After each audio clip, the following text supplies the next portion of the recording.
It's a fresh start to the new year for some of us, trying to eat healthier, trying not to eat so much, maybe trying to cut back on sugar or other things. So clinical dietitian Miranda Caster is here from St. Francis to help us out. Has a baked berry oatmeal ready to show us, no added sugar with it. Good morning, Miranda. Good morning. Thank you for having me. Yeah, welcome back. So starting off with people out there who just, hey, I need to make a change in my diet. It's not the weight that I want. Maybe other physical things are just changing about me. I need to make a change, but I'm intimidated. How do you get those folks started on just the baby steps? Yes, definitely. So that can be very challenging for a lot of people. And one thing I would truly recommend is what you can add to your diet instead of taking away. So can you add more fiber? Can you add more fruits and vegetables? Things that we want to add to our diet to make sure it's more balanced and we're getting more micronutrients into our diet. So fiber, what are some great sources of fiber that people may or may not realize? Yes, so oats are a great source of fiber. Chia seeds, flax seeds, berries are going to be a great source of fiber. So everything that we're going to be baking with today is full of fiber. When we talk about breakfast casseroles and breakfast bakes like this, a lot of times we'll have, the old family recipes and, nothing wrong with them, but, some of them are just going to have a lot of added sugar, a lot of brown sugar, you got white sugar, you've got everything else, honey. Right? Yeah, honey. So tell us what too much sugar can do to us. It can, help cause weight gain.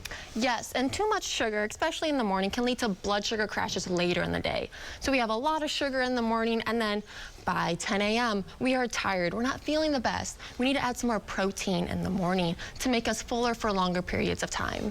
That's great. So let's get to it. The baked berry oatmeal, no added sugar, and you just had this for breakfast this morning, right? Yeah, I did. It was great. Tell us how we make it here, Miranda. Sounds good. So first we're going to put some oil into a baking dish. This is an 8x8. Preheat the oven to 350 degrees. Okay, next we have 2 eggs into this bowl. We're going to add 1 cup of milk of your choice, whatever fits your fancy. Okay, so that's good. Right. This is the basic start to a baking recipe. Eggs and milk. Here we go. Eggs and milk. Next we're going to add some coconut oil. Okay, what does this do? All right, so coconut oil, that's going to add some flavor and some fat. That's always needed into a recipe. We do want to watch what we consume, but everything in moderation, not elimination. Okay, good. All right, so we're going to mix this up.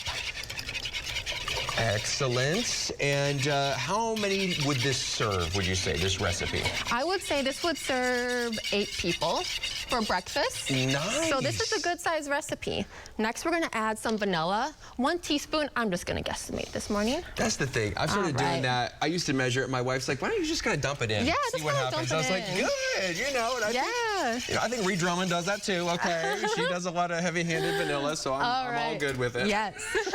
Next, we're going to add some oats. This is 3 cups of oats. Yum. Okay, so oats. Here's the question. Are we talking about rolled? Are we talking about quick oats, original oats? What kind of oats? I have old-fashioned here. You can also use steel cut, or you could use quick oats as well. You can use quick oats. Okay. Yes. I thought you might want to do the originals, but you just kind of do whatever oats that you have. Whatever works. I like this because this is a lot of just on-hand ingredients. It is. All right, next we're going to add 2 tablespoons of chia seeds. Chia seeds are great because they have a mild flavor, so you're not going to taste them very much, but they have a great source of fiber and omega-3 fatty acids. And this is something, too, I found with chia seeds. You can put it in like a smoothie or maybe a little bit in like your morning yogurt.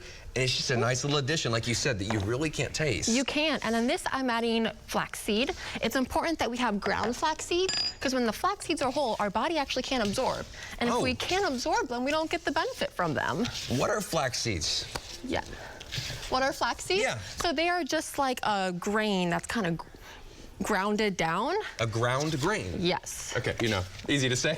A ground grain. And I did not know that. So if you do the whole flax seeds, you can't absorb it. Yeah. How interesting. Next, we're going to add some cinnamon, 1 teaspoon. I'm just going to guesstimate again. Very good. All right, a pinch of salt. Great. Obviously, low sodium. Also going to be good for you there. Next, I am going to add some collagen powder. Okay, so what is this? Yes, so this is a form of protein powder. Okay, I'm going to add it, but it's completely optional. I'm going to do 1 scoop of protein powder.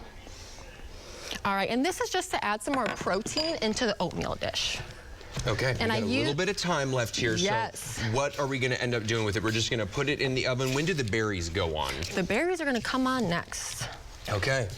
And then we have some kind of peanut butter that we're gonna top it with here as well. How long do we bake this for, Miranda? We bake this for 35 minutes. Okay, perfect. So there it is, baked berry oatmeal. This is how it looks. It's gonna be a great recipe for you to start your new year. Start it off healthy. Miranda Caster with St. Francis, we do appreciate you coming in. Thank you so much. Thank you so much for having me.